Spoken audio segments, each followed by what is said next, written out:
There is an alien mothership parked on the northern edge of the world right now. It has a 10,000-foot runway, a deep water port that swallows entire fleets, and a radar eye that can see a baseball moving through space 3,000 miles away. It is not science fiction.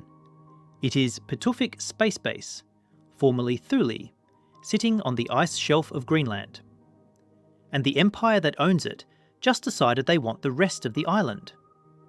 Not to visit, not to trade, to consume. You think an alien invasion looks like green men and laser beams? No. It looks like a blockade of your grocery store. It looks like your internet cable being severed at the bottom of the Atlantic. It looks like an eviction notice served by a drone. We are running a simulation of the hostile takeover of the Arctic. We are going to walk through the physics of a resource grab where the locals, that is you, are just obstacles between the Empire and the energy crystals in the bedrock. Welcome to the survival curriculum. Before the icebreakers crush the hull of your supply lines, we need to get one thing straight. This is not a political commentary. I do not care about the treaties in Copenhagen or Washington. I care about the calorie count in your pantry when the shipping lanes close. We are going to simulate a full annexation scenario in 4 stages: the signal, the silence, the freeze, and the landing. If you want to survive the next 30 minutes of simulated occupation, you need to lock in now. We are building a curriculum for the worst-case scenario so you do not have to live it unprepared. Secure your spot in the briefing by hitting the subscribe button, because when the subspace relays go dark, this channel might be the last frequency broadcasting the truth. Let's begin with Phase 1, the offer. You are standing at your kitchen window in Nuuk. It is a grey Tuesday. The fjord is black, the granite mountains are black, and the sky is a bruising purple. On the television, the news is talking about economic partnerships and strategic realignment. It sounds boring. It sounds safe. But then you look at the harbour. Usually, you see the red and white hulls of the Royal Arctic Line, the Danish ships that bring everything you own, your milk, your toilet paper, your heating oil. Today, the harbour is empty. On the horizon, just past the mouth of the fjord, you see shapes that do not belong. Grey wedges, sharp angles. These are not cargo ships. They are icebreakers, but not the friendly kind. These are the new Arctic security cutters. Massive hulls designed to smash through 2 meters of ice to pave a road for the fleet. They are idling there, just outside territorial waters, like wolves waiting for the fence to fall. The warlord, the leader of the off-world power, has made an offer to buy your island. Your government said no. Now, the warlord is done asking. You check your phone. The signal is weak. A text message from your cousin in the south says the mine at Kvanefjeld has new security guards. They are not locals. They wear no patches. The invasion has not started with a bang. It has started with a shadow falling over the water. Most people in Nuuk are doing exactly what you would expect. Nothing. They are treating the warlord's threats like a reality TV show. They are making memes about selling Greenland for a casino. They are laughing in the cafes, drinking imported coffee, assuming that international law is a magic shield that protects them. This is the normalcy bias at a planetary scale. They see the grey ships on the horizon and tell themselves it is just a drill. They see the news about rare earth minerals, the neodymium and terbium that power the Empire's fighter jets, and think it is just boring geology. They are wrong. History teaches us that when a superpower wants a resource that is critical to its survival, sovereignty is just a speed bump. The population is reactive, not proactive. They are waiting for a formal declaration of war that will never come. By the time they realise this is a hostile acquisition, the supply chain will already be severed. They are eating their perishable food first, saving nothing, assuming the next ship from Denmark will arrive on Thursday. It won't. Let's look at the math of your survival. Nuuk is an island within an island. There are no roads connecting it to other towns. Everything comes by sea or air. Specifically, 90% of consumer goods come from one direction: Europe. Your grocery store operates on just-in-time delivery. There is no strategic grain reserve in the basement of your apartment block. If the grey ships enforce a safety zone or a quarantine, which is just a blockade by a polite name, the supermarket shelves go bare in 72 hours. Fresh produce vanishes in day 1. Meat and dairy by day 3. By the end of the first week, you are down to dry pasta and whatever tins of fish no one wanted. You need to calculate your calorie runway. Do you have 2,000 calories per person per day for 3 months? That is the minimum timeline for a diplomatic crisis to resolve. And it is not just food. It is pharmaceuticals, insulin, antibiotics, heart medication. These are not made locally. When the mothership tightens the noose, the pharmacy closes first. The survival protocol here is deep pantry acquisition immediately. Ignore the perishables. Buy density. Rice, oil, sugar, canned meat. You are not shopping for dinner, you are shopping for the siege. Here is the twist that makes this worse than a standard blockade. The Empire doesn't just want the land. They want the energy crystals, the rare earths at Kvarnefield. To get them, they need a compliant workforce, not a dead one. This means they will weaponize the blockade selectively. They might let food through to the mining towns in the south to buy loyalty, while starving the capital to force a political surrender. This is resource weaponization. You might see a drone drop a pallet of rations in the town square, branded with the warlord's flag. If you take it, you are tagged as a collaborator by your neighbours. If you don't, you starve. The threat here is not just hunger, it is social fragmentation. The mothership will use its logistics capability to turn the population against itself. Your neighbour isn't just hungry, he's jealous that you have a bag of rice. And because the Empire has total air superiority from the base at Pituffik, they can see exactly who is moving supplies. You cannot run a black market convoy when a Global Hawk drone is watching your heat signature from 60,000 feet. The logistical challenge is hiding your stash from the sky. Phase 2 begins in silence. You are trying to check your bank balance to see if you can afford one last bulk buy of heating oil. You tap the screen. Connection error. You try to refresh the news feed. The loading circle spins and spins, a hypnotic little wheel of death. You look at your modem. The lights are blinking red. You walk outside. People are holding their phones up to the sky, wandering in circles like dowsers looking for water. But there is no water. The Greenland Connect submarine cable, the glass thread that ties you to humanity, has been severed. Maybe it was an anchor. Maybe it was a submarine with a robotic cutter. It doesn't matter. The colony is now digitally airlocked. You go to the ATM. A line of 50 people is already there. The machine is dead. The credit card readers at the store are dead. Your money is just numbers on a server in Denmark, and that server is gone. The silence is heavy. No new memes, no reassurance from the government, just the wind coming off the ice sheet, and the sudden realization that you are alone on a rock at the top of the world. The immediate reaction to the digital severance is panic, followed by violence. Without digital payments, the economy reverts to cash instantly. But who carries cash anymore? The people in the ATM line realize the machine isn't coming back on. Fights break out. A window is smashed. People rush the grocery store, trying to grab whatever they can, but the clerks are overwhelmed and terrified. They lock the doors. The crowd bangs on the glass. They treat this like a temporary glitch.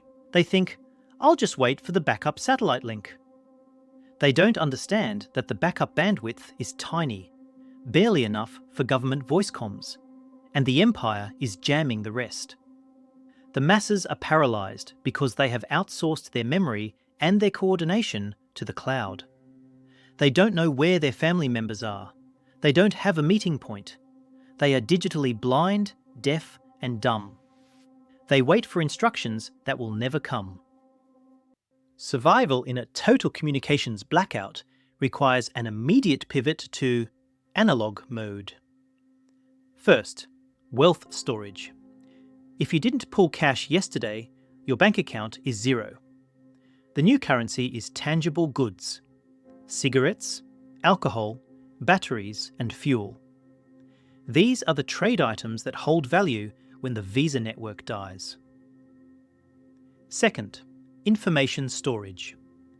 Do you have a physical map of Nuuk and the surrounding fjords? Do you have hard copies of medical guides? If your knowledge is on Wikipedia, it is gone. Third, local comms. The internet is down, but radio waves still work, unless they are being actively jammed broadly, which is energy expensive. Short-range VHF/UHF radios are your lifeline. You need to establish a comms window with your family or survival group, e.g., we listen on Channel 4 at the top of every hour for 5 minutes. This conserves batteries and maintains discipline. You are building a localised mesh network of information. The store is empty. The soldiers are at the bridge. This intelligence is worth more than gold. Here is the alien twist. The blackout isn't total. It's curated.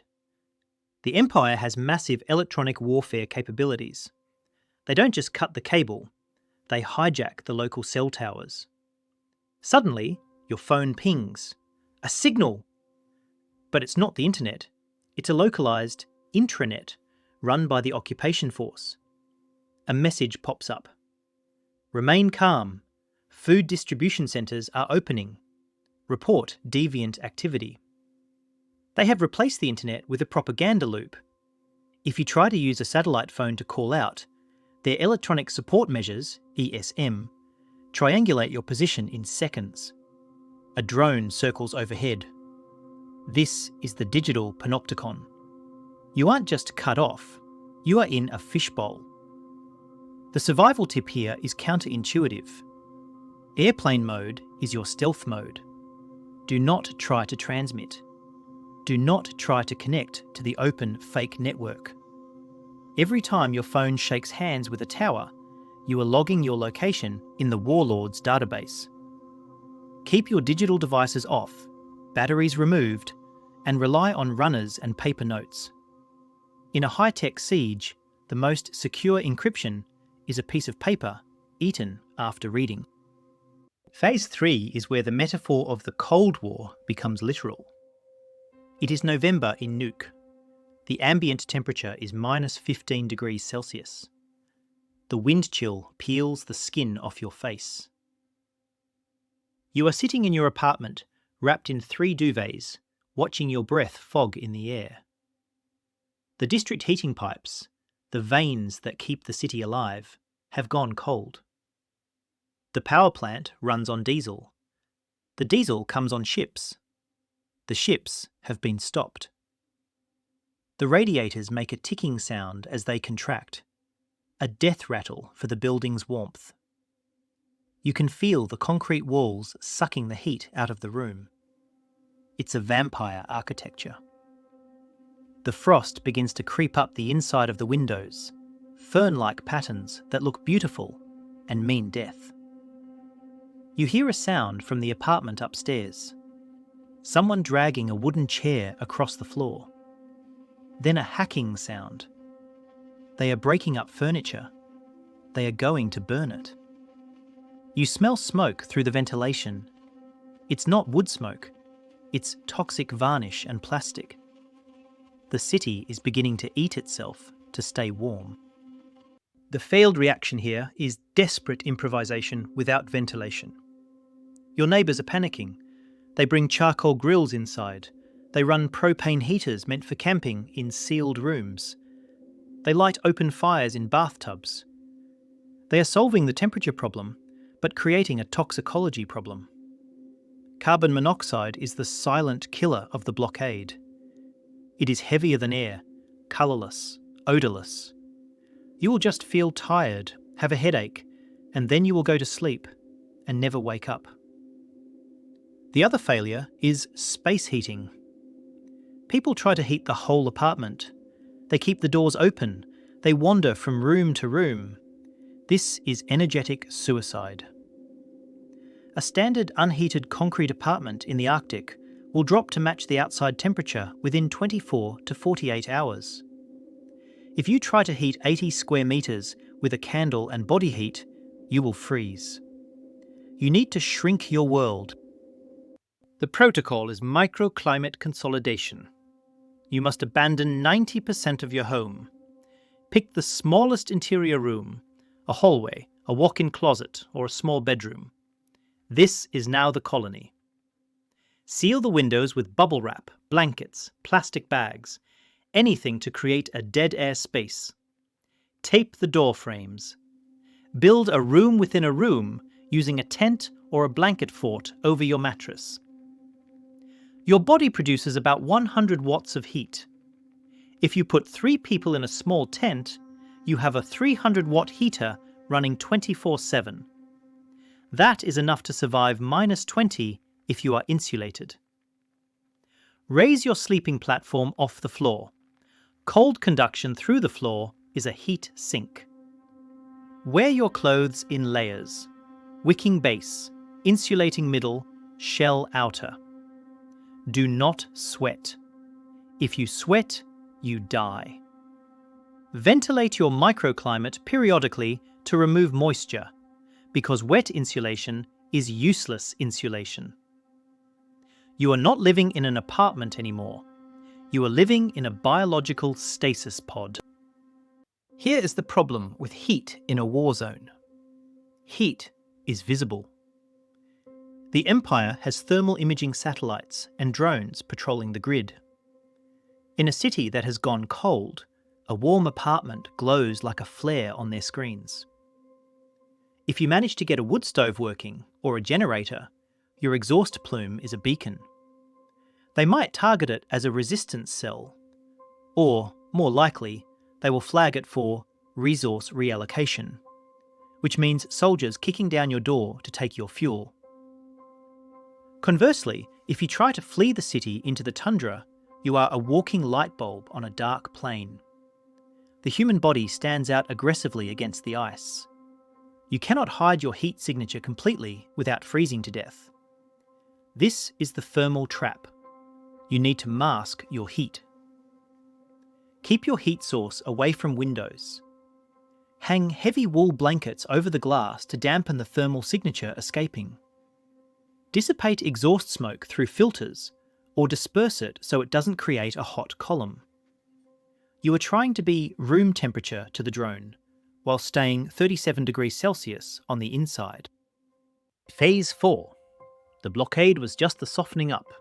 Now comes the seizure.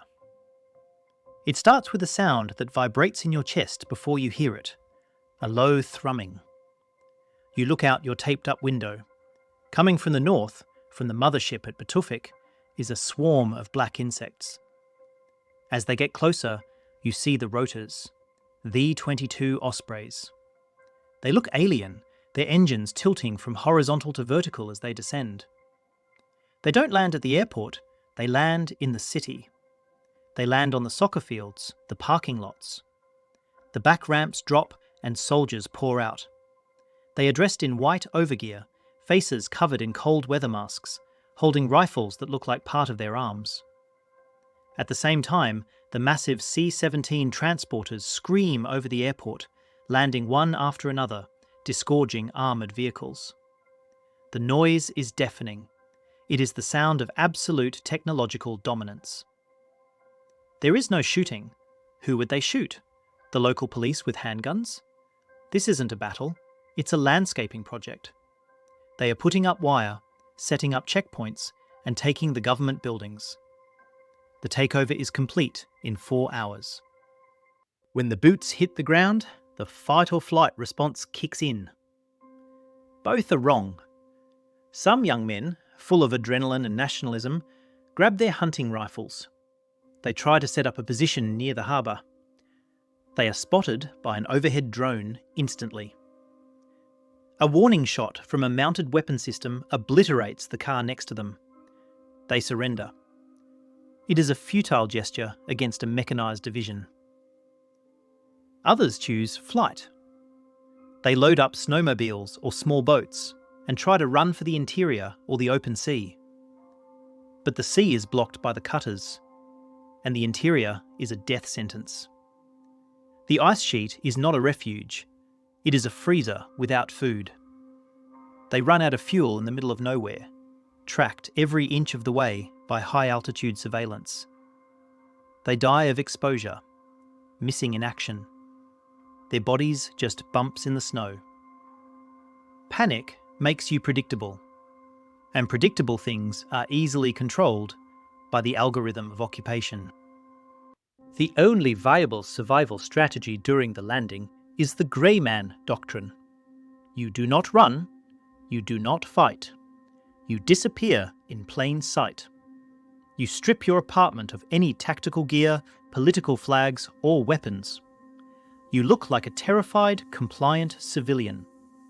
You hide your bulk food stash behind a false wall or under the floorboards, leaving a decoy pantry with a few days of food in the kitchen. When the soldiers knock, and they will knock, you open the door slowly. You show your hands. You look tired and hungry. You give them the answers they want. Yes, sir. No, sir. Just my family here. You are trying to be unmemorable. You want to be a piece of data that their system marks as low threat, non-combatant. This buys you time. While they are busy processing the resistors and the runners, you are assessing the new rules of the game. You are listening to their patrols to learn their shift changes. You are watching where they set up the cameras. Survival now is not about calories. It is about intelligence gathering while appearing lobotomized. The complication is the biometric leash. The Empire doesn't just want to patrol the streets, they want to catalogue the herd. They set up distribution centres for food and fuel. To get a ration card, you must provide a fingerprint, an iris scan, and a digital ID. If you refuse, you don't eat. If you're on a watch list, you don't eat. This is weaponized bureaucracy. The ration card becomes your life. It tracks where you go, when you eat, and who you associate with. If you scan your card at Sector A and then Sector B in 10 minutes, the algorithm flags you for moving too fast. If you lose the card, you cease to exist. The survival challenge is, how do you feed yourself without entering the system? This brings us back to the deep pantry from Phase 1. If you stockpiled correctly, you can delay entering the biometric system for weeks. You can stay off the grid while the initial chaos settles and the resistance networks form. If you didn't stockpile, you are trading your retina scan for a can of beans on day 1. You are owned. Phase 5 is the long haul. It is 6 months later. Nuke has changed. The street signs are in English now. The American flag, or the warlord's banner, flies over the Parliament. The city has power again, but only because the Empire brought in portable nuclear microreactors to feed the grid, and the mines, especially the mines. Buses line up every morning in the town square. Men and women shuffle onto them, heads down. They are going to Kvarnefjeld. They are digging up the pink and grey rocks that will end up in the guidance systems of missiles half a world away. They are paid in credits, digital tokens valid only at the company store. The air smells of ozone and diesel. Drones buzz overhead like mosquitoes that never land. You walk past a checkpoint. A facial recognition camera flashes green. You are permitted to walk to the next block. This is not a war anymore. It is a company town. And you are an employee whether you signed a contract or not. The failed reaction is attempting a Red Dawn-style insurgency. People fantasize about ambushing patrols or blowing up the mine. In the Arctic, this is impossible. There is no jungle to hide in, no chaotic urban sprawl. If you plant an IED, the forensic sensors will trace the chemical signature back to your clothes. If you shoot at a convoy, the return fire will be automated and precise. The population is too small. Everyone knows everyone. If you are a guerrilla, your cousin is probably driving the bus you want to blow up. The occupiers know this. They leverage the tight-knit community against itself. Collective punishment. A sabotage incident occurred in Block 4. No heating oil for Block 4 this week. Your neighbours will turn you in to save their freezing children. The romantic idea of resistance dies when the physics of the environment are against you. You cannot fight a force that owns the thermal spectrum and controls the thermostat. So how do you survive? You adopt the strategy of the tick. You burrow in. You comply outwardly. You work the job. You take the credits. You keep the heat on. But you preserve your mind and your core resources. You use the Empire's infrastructure against them. You steal small amounts of supplies from the workplace, batteries, medical kits, tools. You use the mesh network radios you hid in Phase 2 to pass news that isn't propaganda. You document the occupation. You smuggle data out on SD cards given to the few daring smugglers who run the ice-choked fjords at night. Resistance in a high-tech occupation isn't about shooting soldiers. It's about maintaining a shadow society that can spring up when the Empire eventually falters. And they always falter. Overextension, economic collapse back home, political shifts. Your goal is to be alive and ready when the Mothership recalls its fleet. You are playing the long game, the game of endurance. The final complication is the environment itself. The Empire is extracting the energy crystals at a rate that is destroying the local ecology. The radioactive tailings from the uranium and thorium at Kvanefjeld are piling up. The dust blows into the fjords, the fish die, the water becomes unsafe. Now, survival isn't just about dodging drones, it's about filtration. You need Geiger counters. You need high-quality water filters that can handle heavy metals. The occupation is poisoning the lifeboat. The very land you are trying to hold on to is becoming toxic. This forces a terrible choice. Stay and slowly poison yourself to hold your ground, or petition the Empire for relocation, a one-way ticket off the island to a refugee camp in the south, leaving your home to be fully consumed by the machine. Most will leave. The survivors are the ones who learn to scrub the water, seal their homes against the dust, and outlast the contamination. We have run the simulation, from the first grey ship on the horizon to the radioactive dust settling on your windowsill. We watched Nuke fall, not with a bang, but with a series of logistical chokes. The offer, the blackout, the freeze, the landing, the occupation. The lesson here is terrifyingly simple. Sovereignty is a function of supply chains. If you cannot feed yourself, fuel yourself, or connect yourself to the world without permission from a superpower, you are not a country. You are a holding facility waiting for new management. The aliens didn't need death rays. They just needed to control the shipping containers and the subsea cables. The moment they turned off the lights, the fight was over. But look at the map again. This isn't just about Greenland. Greenland is the canary in the coal mine, or rather, the rare earth in the magnet. Look at your own town. Look at where your food comes from. Look at where your energy comes from. Are you autonomous? Or are you just one blockade away from being a colony? The Mothership is already here. It's the global dependency system we built. The Empire is just the first one to realise they can turn it off. You are living in a glass house, and the stones are already in the air. There is one variable we didn't calculate today: the rival faction. The other empire that was watching from the east, the one that wanted the airport contracts, the one that is currently building its own icebreakers. What happens when two motherships decide to fight over the same rock, and you are trapped in the middle? That is the scenario that turns a blockade into an annihilation event. We are going to wargame the Clash of Empires in the next briefing.